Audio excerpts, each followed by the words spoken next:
Hi, I wanted to jump on here and give you guys a quick studio tour, show you where I work, since I get a lot of questions about where that is. So let's go inside and see.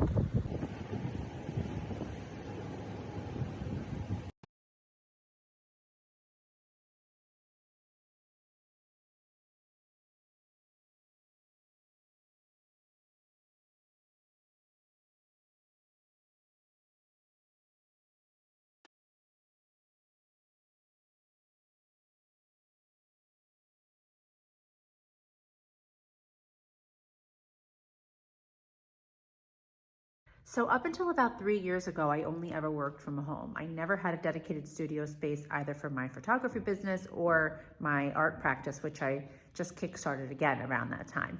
I always worked either on a small desk in my apartment or later in my basement when I moved to my house in the Lower Hudson Valley. So when the opportunity came up to take a studio space in this amazing building in Dobbs Ferry, I kind of had to pinch myself to make sure that it was real because I didn't think it was possible. So actually the studio where I'm in now is my second space in the building. My first space was a small but mighty 90 square foot, basically like a closet. And it really is amazing the things that you can create if you just really want to put your heart in it and your mind to it and do it, because it was tiny. And in fact, a lot of the work that I was creating then was taking up basically the whole space, and it wasn't exactly safe where I had these huge 6-foot canvases basically blocking the door of my studio.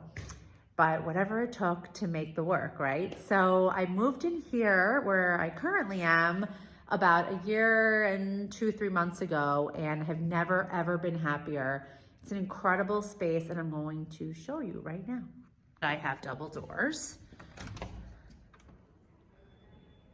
Makes it amazing to find, and also I just love the idea of having double doors. That's Joan, or Joni as I call her, my studio mascot. And I had these shelves built by my amazing handyman who helps me with all manner of things. I just really needed a space to put my stuff when I moved in here because everything was just kind of like in piles, and it was a raw space. So I was pretty lucky that he made these for me. I just basically drew out a picture and he made them. So these are all from scratch, just plywood. And then we painted them. So here I have a collection of some of my favorite books. I can't keep all my books here because then I would have no place for my work. A lot of them are just like in boxes in my house, but here's some of my favorites. These are just things that I've been collecting over the years. Some of them, like this one from Hillman Clint, was recently added. I keep bookmarks. I also sometimes write in the margin. Very important. Sage stick. Some other books. And then I have some knickknacks and things that were special. This was something my mom gave me. This is a gift from my sister. This actually is a papier-mâché mask that my grandmother made. That's her signature, and she always puts these little forget-me-nots in it.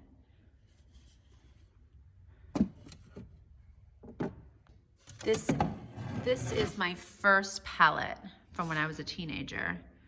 My name is here somewhere. There it is, Monica Lima. It's my first palette. I took such good care of this. Every time I used it, it's just for oils. I put linseed oil on it and just really took care of it. These days I paint mostly on plastic palettes, which I'll show you. So here are some favorite pictures, test prints, more books, some shoes that haven't sold yet. That's just like a whole lot of mess. Water bottles, hammers, tools, junk, all the stuff that I never want anybody to see, but that's the real stuff right there. Behind this print, that was a test print left over from a show from many, many years ago. Here's some more things that my grandma made. Those are just some also papier-mâché fish. Other things that I have here, special things. This, obviously, super special from last year, big surprise. Storage for some paintings. Some tubes back here. This is a gouache painting that I made when I took an art class when I first moved up to where I am now. That was fun to create.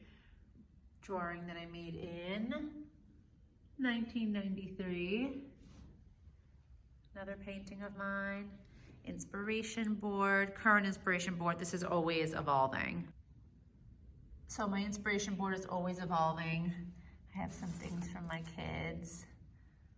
My Art Market Hamptons badge from this year, some favorite photos that I've taken, Wi-Fi passwords and such. Some postcards from the Frick collection, an old palette that I decided to keep, test prints, small paintings and things that I made. That's from the Met, from the camp show. And let's go over here. This is a work table, kind of a mess right now. Just have some books that are open for inspiration, magazines that I enjoy, pictures, flyers from different shows that I've collected, and I have a lot of flyers that I've collected, and I just keep everything and then I toss them out as I don't need them anymore, but a lot of them I just keep filed. This is my old door. 413 was my very, very first studio, also in this building.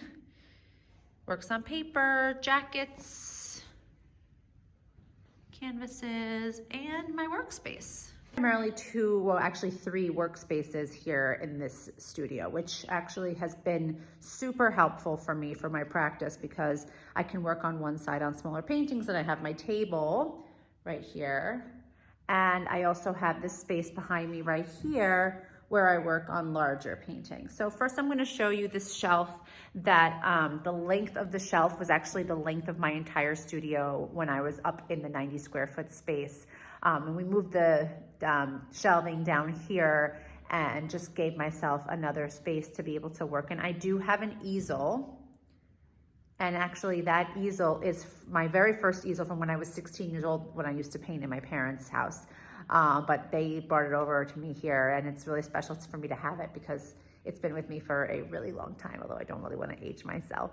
So I'm going to take you back here and show you this workspace. Different places where I keep my supplies. Of course, I have my carts that I can move around from, corner to corner. I have a lot of paints stored on my shelves over here. And then here are some palettes. These are what I use for palettes these days because they're just easier to discard. And then I just reuse them. Like this one actually has a lot of layers. These are actually repurposed cracker containers. I try to reuse everything that I can to the extent possible. This, for example, those are like old tomato sauce jars, old water bottles, everything that I use really in my space gets reused. Here's a lot of old palettes too. And they kind of look cool, the palettes. This is actually really heavy. But I enjoy using these instead of the wood. They're easier to clean, they're easier to maintain, they're not expensive, and they're just very practical for me. It's another workspace. This was actually a glass table that was left to me by one of my neighbors in the building when he moved out, asked me if I wanted it, and it kind of created like this other little shelving that I have here. Again, a reusable container for mixing paint. This used to be chocolate chip cookie dough, oats. And here is my work table. Anything smaller than 11 by 14 canvases, I'm doing that here at my work table. This is also where I work on my visual journal, which I've mentioned a couple of times before. If you guys follow me, then you know that I try to keep a very important part of my daily practice, which is working in my visual journal. And that's kind of where I get my ideas out, put them out on paper first before they make it to the canvas. And it's kind of like everything is my safe space, right? But it's really my safe place where I'm able to work on ideas that may not actually come, nothing may come of them, but at least they have a place to live in the meantime. So that's where I do that work, which is right here. I'll show you now. Many journals. just from so many years of doing this. And nothing gets thrown out. Everything gets saved because I feel like it's all worth it somehow. And the journals just get, you know, they're here, they're on my shelf, they're pretty much everywhere. But this is where it happens. And a lot of the work that I do in my journals is acrylic paint, which here's my cart. It gets, like I said, moved around from place to place. But I keep all that stuff here. It's just an easier place for me to work. And there's all my reusable jars. The labels don't always get ripped off, but everything from mayonnaise to honey to coconut oil. There's a place for it here. I also love this spot. It's very inspiring, especially in the winter time, because I've got this view facing north. There's the Tappan Zee Bridge in the distance. And I just love it. The light here is phenomenal. It's very special. So this is where I work on canvases. Usually, sometimes if I have a canvas that I pin to the wall, a loose canvas, I work on that here. But oftentimes, like these are 36 by 48. These get worked on here, and then anything that needs for dripping and stuff. Then the other side, here's my drop cloth, is right over here. And this carpet a lot of times is where things go to dry. My ladder that is a little bit precarious. I don't really climb that thing that much anymore. Now it's more of like a little, I have a few step stools around, although see how they sort of become extra tables. But this is where I work on my larger canvases. So this right here is 5 feet by 6 feet. I created these 3 stretched canvases on here, and I have another shelf back here that I use. And here's a big cake that's drying, but whenever I need something to dry flat, this is where that happens. You can see that this has a lot of texture. So I can't really put this on the wall or anywhere else to dry. It's gotta dry flat like this. Otherwise, all the paint is gonna shift. And I just don't wanna risk that. So this is a work in progress right here. Still not sure where it's going. Still not sure where it's going, but this idea was actually born in my journal. And I'll show you what I mean from this. So it started out with these colors, and I'm kind of going with that over here, but we'll see. Still to be decided, but I put a lot of layers on, and sometimes they start like with these drips and splashes, and then eventually, depending on, you know, where my head is at, they finish off like this with more layering and sort of that sculptural look that I have in so many of my paintings. This chair is where I sit to kind of contemplate my work. I bought this stool at an estate sale, and I just kind of sit here and put my feet up and take a look at my work, where it's going, if I have to step away from it. Sometimes I get so much in my own head that I have to really take a break. I also contemplate older work. This is an old acrylic painting that, I don't know how much of a life that piece is gonna have. It might get painted over. Sometimes I use the acrylic paint as a first layer, so jury's still out on that one. But I basically sit here and I contemplate, and then the nice thing is that I can turn my chair around and sit and face this way. So that's why this chair is always in the middle of the room.